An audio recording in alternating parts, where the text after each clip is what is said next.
Dear students, आज आपके लिए 12th क्लास की पार्टनरशिप में इम्पोर्टेंट जो टॉपिक है P&L एप्रोप्रिएशन अकाउंट, इसके बारे में आपको बताएंगे। तो P&L एप्रोप्रिएशन अकाउंट क्या होता है, किस तरह से बनता है, क्यों बनाया जाता है, तो ये केवल आप 5 मिनट्स में आप इसको बनाना समझ सकते हैं। तो देखिए, आप जैसे 11th क्लास में आपने पढ़ा था फाइनल अकाउंट, और इसके अंदर अपन ने बनाए थे trading account, profit and loss account and balance sheet. ये 11th क्लास में आप पढ़ चुके। ट्रेडिंग अकाउंट, इसमें अपन ग्रॉस प्रॉफिट निकालते थे, प्रॉफिट एंड लॉस अकाउंट से नेट प्रॉफिट निकालते थे, और बैलेंस शीट से अपन फाइनेंशियल पोजीशन का पता लगाते थे। अब अपन 12th क्लास में आ गए, तो इससे थोड़ा अपन लेवल बढ़ाते हैं। 11th क्लास में अपन ने पढ़ा था कि सिंगल जब पर्सन होता है, मतलब वन जो बिजनेसमैन होता है वो वर्क करता है, तो ट्रेडिंग P&L बैलेंस शीट बनाता है। अब 12th क्लास में अपन पढ़ेंगे कि जब 2 पर्सन हो या उससे ज्यादा हो, मतलब पार्टनरशिप के अंदर, तो पार्टनरशिप के अंदर अपन कौन कौन से अकाउंट बनेंगे, किस तरह से बनेंगे, तो वो पार्टनरशिप के अंदर आता है। तो जैसे आपने P&L अकाउंट बना लिया, उसके बाद में profit and loss appropriation account बनाया जाता है। मतलब 11th क्लास में आप trading profit and loss account पढ़ चुके, तो वो 12th में अब पढ़ने नहीं है। उसके बाद में प्रॉफिट एंड लॉस अकाउंट के बाद में 12th क्लास में P&L एप्रोप्रिएशन अकाउंट बनाया जाएगा। तो इसके कुछ इंपॉर्टेंट टॉपिक भी हैं। फर्स्ट है it is a nominal account. तो नॉमिनल अकाउंट, अब ये भी आप 11th में पढ़ चुके कि अकाउंट 3 तरह के होते थे, personal account, real account and nominal account. तो नॉमिनल अकाउंट, इसके रूल्स क्या थे? All expenses and loss are debited and all income are credited. मतलब जितने भी एक्सपेंसेज हैं, जितने भी लॉस हैं, उन सबको अपन डेबिट कर देते थे, और जो भी इनकम है उनको अपन क्रेडिट करते थे। तो पार्टनरशिप के अंदर कौन कौन से आपको प्रॉफिट होंगे, कौन से लॉस होंगे, इसको अपन एक एग्जांपल से देखते हैं। तो एक एग्जांपल बता रहा हूं आपको मैं।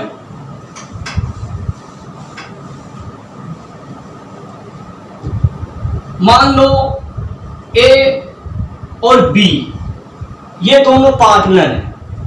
अब इन्होंने एक फर्म बनाई, ये इन्होंने एक फर्म बना दी। ये दोनों पार्टनर हैं ए और बी, और इन्होंने क्लॉथ का बिजनेस स्टार्ट किया है। तो ये इनकी फर्म हो गई। फर्म का मतलब होता है कि जिस नाम से बिजनेस करेंगे पार्टनर, वो फर्म है, और फर्म के अंदर जो भी वर्क कर रहे हैं ये पार्टनर है।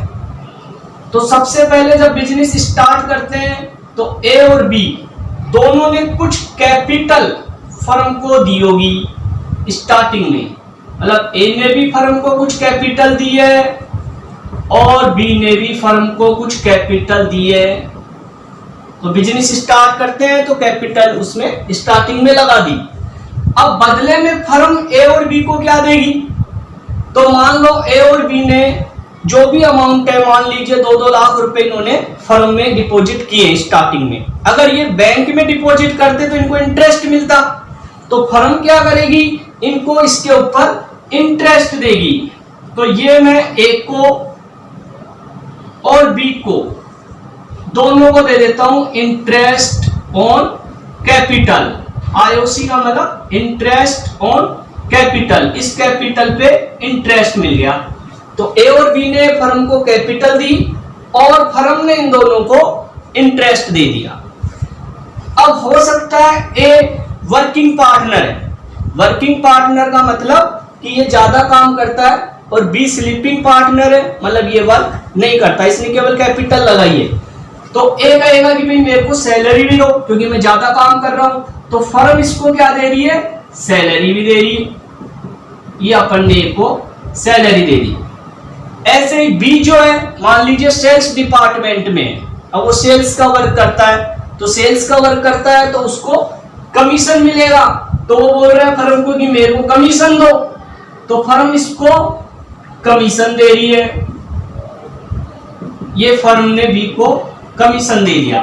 मतलब ए और बी ने स्टार्टिंग में देखो कैपिटल दी फर्म को, फर्म ने इनको इंटरेस्ट ऑन कैपिटल मतलब आईओसी दिया है।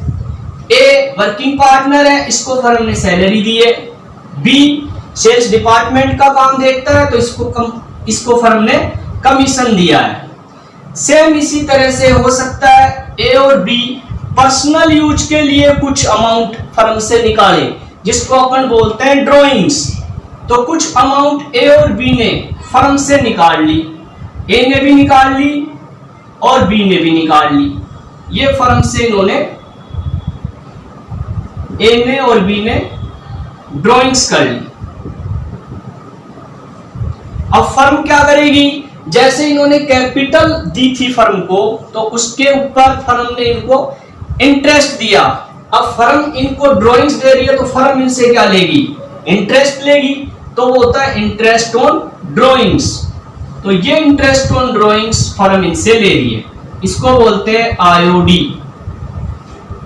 अब देखो इस चार्ट को एक बार वापस देख लो आप कि फर्म ए और बी दोनों मिलकर फर्म बना रहे हैं। तो फर्म में सबसे पहले ए और बी ने कैपिटल लगाई, जिस पर फर्म इनको आईओसी दे रही है। ए को सैलरी दे रही है, बी को कमीशन दे रही है, और इन दोनों ने कुछ ड्राइंग्स की है, तो फर्म ने इनको इंटरेस्ट ऑन ड्राइंग्स दिया है। अब फर्म के हिसाब से देखेंगे अपन कि कौन कौन से तो फर्म को एक्सपेंसेज हो रहे हैं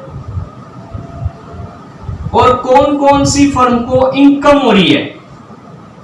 तो फर्म को एक्सपेंसेज क्या क्या हो रहे हैं, एक तो आईओसी, क्योंकि फर्म आईओसी दे रही है तो एक्सपेंसेज हो गया। फर्म पार्टनर्स को सैलरी दे रही है, कमीशन दे रही है, तो ये सारे एक्सपेंसेज हो गए, लॉस हो गए। और इनकम केवल आईओडी से हो रही है, क्योंकि ड्राइंग से आईओडी मिल रहा है इनको, तो इनकम हो रही है आईओडी से।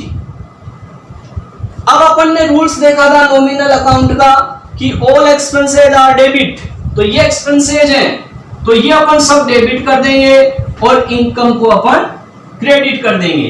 तो पी एंड एल एप्रोप्रिएशन का अपन अभी फॉर्मेट बनाएंगे, उसमें जो भी एक्सपेंसेज होंगे उनको अपन डेबिट करेंगे, और जो भी इनकम है, तो इनकम एक ही है, उसको अपन क्रेडिट कर देंगे। दूसरा देखो इसमें कि ये जो पी एंड एल अकाउंट के बाद में बनाया जाता है, तो अभी मैंने बताया था 11th में आप पी एंड एल अकाउंट पढ़ चुके, उसके बाद में एप्रोप्रिएशन बना रहे हो। तो एप्रोप्रिएशन अकाउंट और पी एंड एल अकाउंट में कुछ डिफरेंस भी है, जो अगली वीडियो में मैं आपको बताऊंगा। अभी अपन प्रैक्टिकल देख रहे हैं। तो इसमें पी एंड एल अकाउंट आप बना चुके हो, उसके बाद में आप एप्रोप्रिएशन अकाउंट बनाते हो। एप्रोप्रिएशन अकाउंट बनाने का मेन जो ऑब्जेक्ट यही होता है कि जो पार्टनर होते हैं वो अपना प्रॉफिट डिस्ट्रीब्यूट करना चाहते हैं। अब वो किस तरह से डिस्ट्रीब्यूट करें, कुछ अकाउंट तो बनाएंगे ना वो, तो पहले एप्रोप्रिएशन अकाउंट बनाएंगे, उसमें प्रॉफिट निकालेंगे और फिर उससे वो प्रॉफिट को डिस्ट्रीब्यूट करेंगे। तो ये पार्टनरशिप फर्म बनाती है और इसमें एप्रोप्रिएशन का जो प्रॉफिट होता है वो पार्टनर डिस्ट्रीब्यूट करते हैं। और नेक्स्ट पॉइंट है दिस अकाउंट में है बोथ ओपनिंग क्लोजिंग बैलेंस, मतलब ये अकाउंट ओपनिंग और क्लोजिंग दोनों बैलेंस दिखाता है। पी एंड एल अकाउंट से नेट प्रॉफिट आप लेके आ रहे हो और लास्ट में नेट प्रॉफिट निकाल रहे हो, तो ओपनिंग भी हो गया एंड क्लोजिंग भी हो गया। अब पी एंड एल अकाउंट का फॉर्मेट क्या बनेगा, तो वो और देखिए अब आप।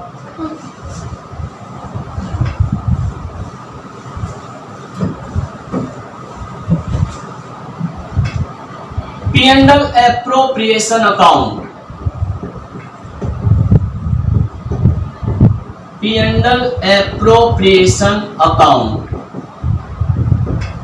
फॉर द ईयर एंडिंग, जो भी ईयर है। अब फॉर्मेट वही 11th वाला ही है।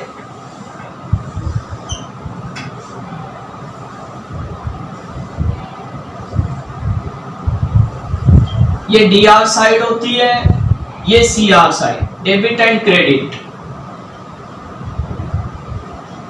particulars amount, particulars amount।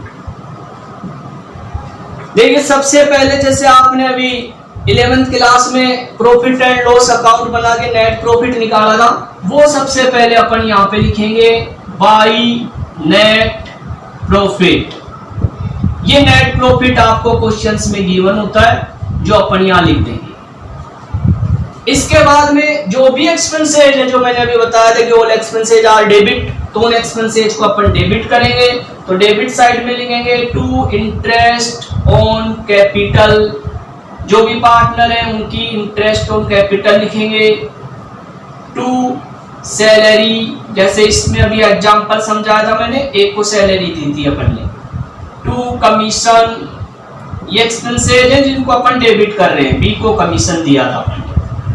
By interest on drawings, ये आईओडी, ए और बी को फर्म को प्रॉफिट हो रहा था इसलिए क्रेडिट कर दिया अपन। इसके अलावा हो सकता है कि फ्यूचर के लिए कुछ रिजर्व में भी अमाउंट पार्टनर्स रखें, जैसे 10% या कुछ और परसेंट जो क्वेश्चंस में गिवन होता है, तो वो रिजर्व और आता है इसमें अगर हो तो, इफ एनी।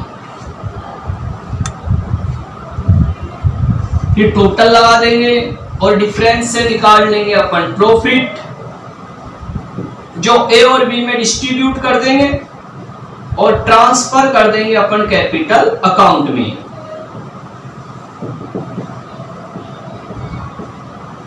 तो ये profit and loss appropriation account है।